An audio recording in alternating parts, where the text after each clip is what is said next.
Cease fire के पहले ही दिन ऐसा बड़ा तोहफा ईरान को डोनाल्ड ट्रंप ने दिया है। ऐसा कीमती तोहफा आज तक कोई भी दुश्मन या दोस्त मुल्क का सरबराह किसी दूसरे मुल्क को नहीं दे सका। आप शायद ये खबर सुनकर हैरान भी होंगे और परेशान भी। ये हैरान कुन खबर ही है। लगता यह है कि ट्रंप के हालात बदल गए हैं, जज्बात बदल गए हैं, या जो कुछ उन्हें उनके सलाहकारों ने इस जंग के शुरू होने से पहले बताया था वो पूरे मामलात ही बदल गए हैं। तो बहुत सारी अहम और बड़ी खबरें हैं। मैंने 4 बड़ी खबरें आपके साथ शेयर करनी है। सबसे पहले और अहम 3 खबर तो ये कि जो ईरान को सबसे बड़ा तोहफा मिला है। नंबर 2, आज सीज फायर के पहले दिन सीज फायर चल कैसा रहा है। अब तक इस वक्त तक जब मैं ये वीडियो रिकॉर्ड कर रहा हूं तो कौन-कौन से बड़े इवेंट्स आज अभी तक हो चुके हैं। नंबर 3, दुनिया भर के प्राइम मिनिस्टर्स, डिप्लोमेटिक मिशंस या दुनिया भर की अखबारें पाकिस्तान के बारे में क्या लिख रही हैं और उसके बारे में क्या कह रही हैं। ये बहुत ही इंपॉर्टेंट खबर है। और चौथे नंबर पर जो आज की बहुत ही इंपॉर्टेंट खबर होगी वो ये कि खास तौर पर नेतन्याहू के बारे में, जो इजरायली प्राइम मिनिस्टर हैं उनके बारे में अमेरिका के ताकतवर हलकों के अंदर राय अचानक कैसे बदल गई है। और जो दूसरी तरफ उनके अपने मुल्क के अंदर जो उनकी अपोजिशन पार्टीज हैं वो उनके बारे में अचानक क्या जो है ना वो मुहिम चला रहे हैं। यानी अचानक एक बहुत बड़ी मुहिम जो है वो उनके खिलाफ भी चल रही है। तो 4 बड़ी खबरें हैं, चारों बहुत इंपॉर्टेंट है। पहली सबसे इंपॉर्टेंट है लेकिन आगे वाली खबरें भी बहुत इंपॉर्टेंट है। तो साथ साथ आप हमारे चलिएगा ताकि और आखिर तक वीडियो देखिएगा ताकि आपको सारी चीजें जो है वो समझ आ सके। आपसे ये भी दरखास्त है कि चैनल को सब्सक्राइब भी कर लें, घंटी का बटन भी दबा दें और हो सके तो वीडियो को ज्यादा से ज्यादा जगहों पर शेयर भी करें ताकि जिस तरह से हमें रोकने की, ब्लॉक करने की कोशिश की जा रही है नाज़रीन, वो जो है ना वो ना हो। तो सबसे पहले नाज़रीन एक बहुत ही यानी इंपॉर्टेंट 3 खबर से हम शुरू करते हैं। वैसे चूंकि ये सीज फायर हो गया तो एक सवाल तो मेरा बनता है, आपके ख्याल में ये लड़ाई कौन जीता? सीज फायर होने के बाद व्हाट डू यू थिंक ये लड़ाई कौन जीता? Option number 1 America, option number 2 Iran. ये मुझे जरा कमेंट सेक्शन में जरूर बताइए। अच्छा, जो ट्वीट नाज़रीन आज सुबह डोनाल्ड ट्रंप ने किया है उस ट्वीट के अंदर जिसमें वो ये बता रहे हैं कि भाई किस तरह से ये सारा मामला हुआ और वो बता रहे हैं कि अब सारी चीजें ठीक हो सकती हैं, सारी चीजें कंट्रोल में आ गई हैं। उसमें उस ट्वीट के अंदर एक बड़ी ही अहम 3 लाइन डोनाल्ड ट्रंप ने लिखी कि ईरान अपनी रिकंस्ट्रक्शन शुरू कर सकता है।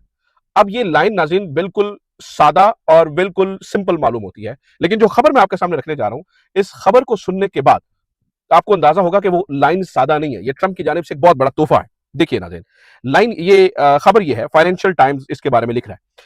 Iran demands crypto fees for ships passing Hormuz during cease fire. और वो तकरीबन $1 मिलियन पर शिप ईरान डिमांड कर रहा है उन तमाम शिप से जो कि गुजरना चाहती हैं स्ट्रेट ऑफ हार्मुज से। और ये सब कुछ हो रहा है सीज फायर के बाद।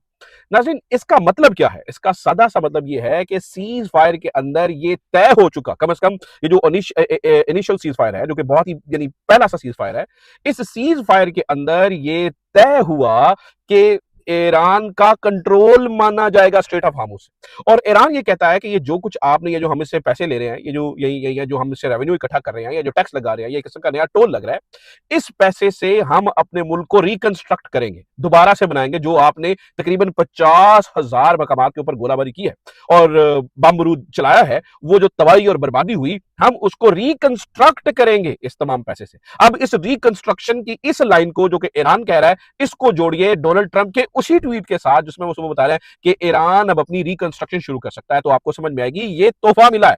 यानी तोहफा कैसे है? इस लड़ाई से पहले नाज़रीन स्ट्रेट ऑफ हार्मुज के ऊपर ईरान का तसल्लुत नहीं था। इसको स्ट्रेट ऑफ हार्मुज को इंटरनेशनल वाटर्स कंसीडर किया जाता था और इंटरनेशनल वाटर्स के अंदर कोई शिप किसी दूसरे मुल्क को टैक्स नहीं देता है। इस लड़ाई के बाद और खास तौर पर यानी इस लड़ाई के अंदर ही ईरान ने ये किया, उन्होंने कहा भाई अपने यहां से गुजरना तो टैक्स देना पड़ेगा। लेकिन सीज फायर के बाद उन शिप्स का वहां से गुजरना, जो शिप्स के बारे में जिसके बारे में बता रहा हूं, और टैक्स दे के गुजरना, इसका मतलब है इस टैक्स को लेजिटिमाइज कर दिया।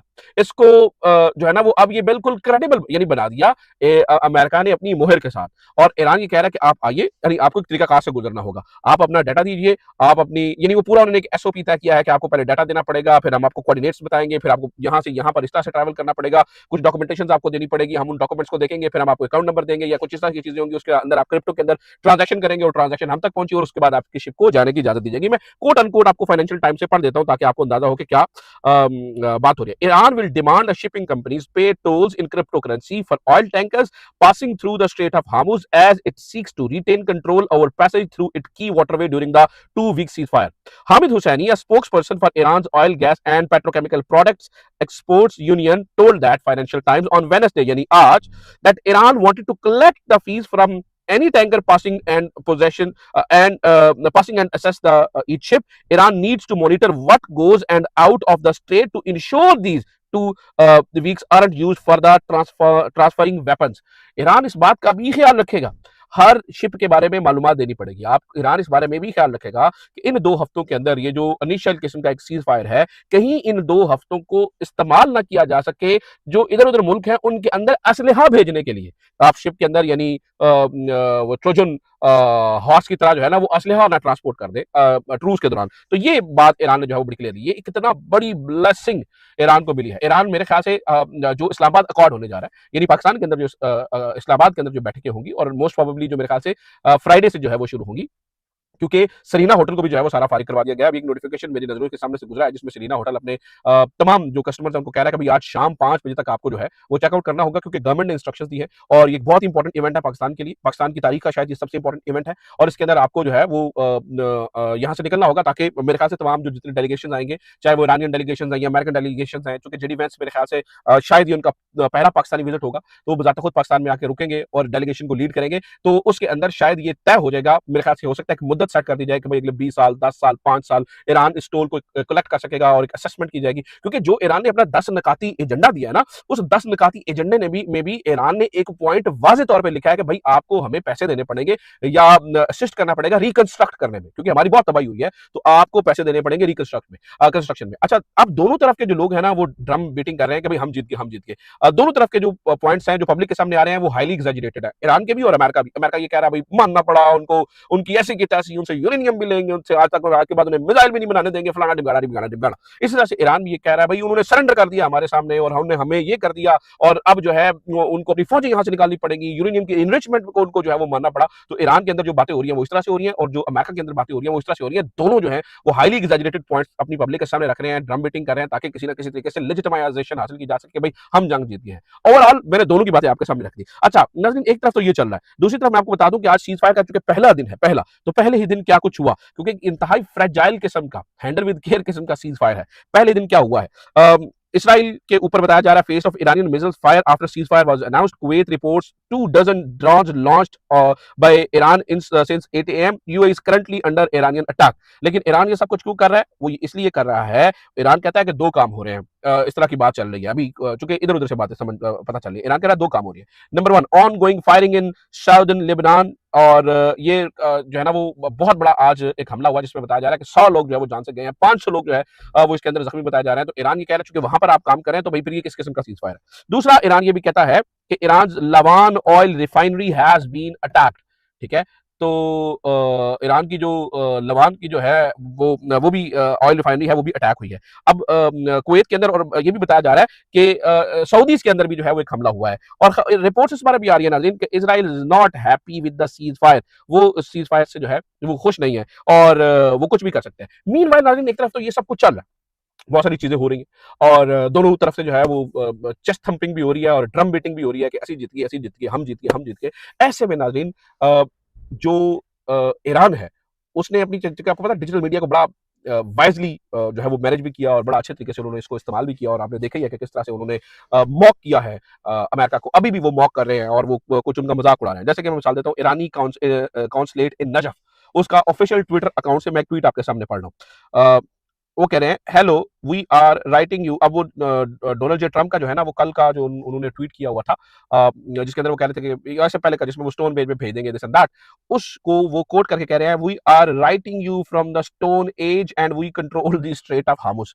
हम आपको ये ट्वीट स्टोन एज से लिख रहे हैं और हम आपको इतना बता दें कि जो स्ट्रेट ऑफ हार्मुज है वी स्टिल कंट्रोल दिस, हम इसको अभी भी जो है वो कंट्रोल कर रहे हैं और ये सारी चीजें जो है ना वो हो रही हैं। अच्छा नाज़रीन, इसका मतलब ये हुआ कि ये बड़ी फ्रेजाइल किस्म की है। कुछ खबरें इस तरह से भी आई क्योंकि जो सीज फायर है उसको माना नहीं जा रहा, ना ही सहूनी मुल्क मान रहा है, ना ही फिर उसके बाद ईरान मान रहा है, क्योंकि ईरान तो कहता है सीज फायर हो जाए लेकिन आप लेबनान के अंदर फायरिंग करेंगे या ईरान के अंदर अटैक करेंगे। ईरान की ऑयल रिफाइनरी के ऊपर आज फिर अटैक हुआ है और जवाबी ईरान भी जो है वो रिटेलिएटरी हमले जो है वो कर रहा है, रिटेलिएशन में दिखा रहा है। तो कह रहा है कि कुछ लोग का ख्याल ये है कि चूंकि अगर मामला इसी तरह से गए तो जो मुज़ाकराती अमल जो इस्लामाबाद अकॉर्ड का है या इस्लामाबाद टॉक्स का है जो इस वक्त इस्लामाबाद के अंदर शुरू होना है, शायद वो मुज़ाकराती अमल शुरू ही ना हो सके, शायद जेडी वेंस दोबारा से पाकिस्तान जा ही ना सके और चीजें जो है ना वो इस तरह से चले। तो कुछ लोग का जो है वो ये ख्याल है कि मामला इस तरफ जा रहे हैं। अच्छा नाज़रीन, एक तरफ ये हो रहा है और दूसरी तरफ मैं आपको ये भी बात बता दूं कि पाकिस्तान के बारे में दुनिया भर में लिखा जा रहा है, पढ़ा जा रहा है। बहुत सारे जो यूरोपियन रहनुमा हैं उन्होंने पाकिस्तान का शुक्रिया भी अदा किया है to advocate the peace and to broke a deal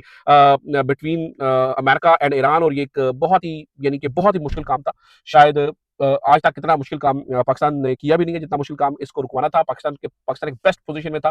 Pakistan की बात भी दोनों तरफ से मानी जा रही थी और पाकिस्तान ने ये कर दिखाया। जबकि एक तरफ पाकिस्तान की बल्ले बल्ले हो रही है। जैसे मैं मिसाल देता हूँ, ये देखें ना, ये द टेलीग्राफ का एक आर्टिकल मेरे सामने पड़ा है, Pakistan army chief has become unlikely global peace maker by broking fragile peace between US and Iran. और मैं इस मौके के ऊपर आर्मी चीफ को भी कहना चाहूंगा, देखिए आर्मी चीफ के बारे में पूरी दुनिया भर में आर्टिकल लिखे जा रहे हैं कि वो ग्लोबल पीस मेकर बन गए हैं। वो ग्लोबल पीस मेकर तो बन गए हैं, साथ में अल्लाह करे वो लोकल पीस मेकर भी बन जाए और इमरान खान के साथ जो है वो मिल बैठे, इमरान खान के साथ जो है वो बैठकर बातचीत करें और मामलात को देखें किस तरह से जो है वो हल हो सकते हैं। अच्छा, इसके अलावा जैसे मैं आपको बता रहा हूँ, टेलीग्राफ ने लिखा, यूरोपियन रहनुमाओं ने लिखा और वो पाकिस्तान का शुक्रिया अदा कर रहे हैं। लेकिन नाज़रीन, एक इंपॉर्टेंट चीज़ जो है वो ये है कि दूसरी तरफ खास तौर पर जो सहूनी मुल्क है और उनके जो प्राइम मिनिस्टर हैं उनके बारे में बहुत सीरियस किस्म के कंसर्न्स का जो है वो इजहार किया जा रहा है। जैसे ये क्लैश रिपोर्ट जो है वो एक बहुत ज़बरदस्त साइट है, ये खबरें देती है। इस लड़ाई से मुतालिक उन्होंने बहुत सी खबरें दी, वैसे भी इंटरनेशनल कॉन्फ्लिक्ट्स के बारे में वो लिखते रहते हैं। उन्होंने लिखा, new poll dislikes of American for Netanyahu rising sharply. वो कहते हैं कि जो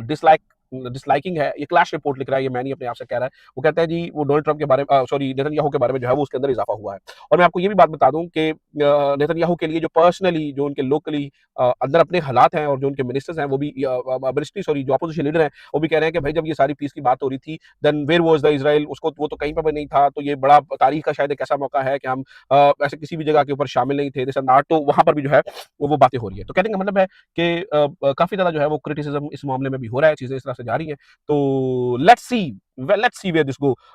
होप फॉर द बेस्ट, अल्लाह करे कि ये मामला अच्छे तरीके से हल हो जाए